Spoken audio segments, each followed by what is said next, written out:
Hurricane Maria will go down as one of the deadliest natural disasters in U.S. history because the official toll went up dramatically today from 64 to 2,975. That's more than the 1,800 who died in Hurricane Katrina. Many of the deaths in Puerto Rico came in the days, weeks, and months after the hurricane struck last September, raising new questions about the federal and local response. David Begnaud is there. It is official. Hurricane Maria caused an estimated 2,975 deaths in Puerto Rico after the storm slammed into the island last September. Puerto Rico Governor Ricardo Rosselló. It's always painful to see that it's such a large number. Researchers at George Washington University estimate nearly 3,000 people died during the 6 months after the hurricane hit. Now, the study looked at historical death patterns from 2010 to 2017 to predict how many people would have died had Maria not hit the island. That figure was then compared to the actual number of deaths. The government said the death toll initially was only 64. The action or the focus shouldn't be, hey, let's blame all these folks. The focus should be who's going to be accountable and who's going to take the action so that this doesn't happen again.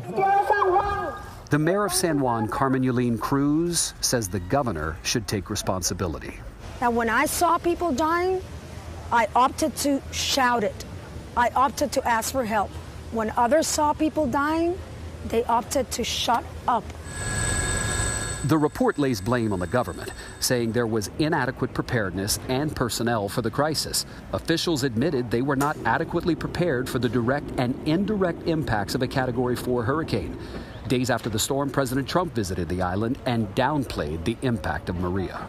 If you look at a real catastrophe like Katrina, and you look at the tremendous hundreds and hundreds and hundreds of people that died, you can be very proud of all of your people, all of our people working together. In a statement, the White House said the president remains proud of the work the federal family undertook to help our fellow citizens in Puerto Rico. My mom was part of the death toll. Among the dead was Nicole Cordero's mother, Wanda, who died 2 days after the storm made landfall in a hospital that had lost power. I wish the hospitals were more prepared for this, the government overall, People died in the streets when the hurricane was happening. David, help us with this number 64, the official death toll until today. What took the government so long to update that number? Well, John, it's interesting. The governor's director of public safety was the man who said early on, listen, it's 64 because I'm relying on doctors to come and tell me exactly when a death is to be certified as storm-related. But the report reveals doctors didn't have the training or the knowledge to do that. In fact, some doctors admitted they were worried about being sued because they didn't know. So in some cases, they hesitated before signing off on a death as being storm-related. But John, remember, this was the worst of the worst. There was no power, no water. The 911 system was down. Ambulances couldn't respond. Hospitals were in crisis. And the governor couldn't even reach a local mayor on the island. David, you've been there all along chronicling it for us. David Begnaud in Puerto Rico. Thanks, David.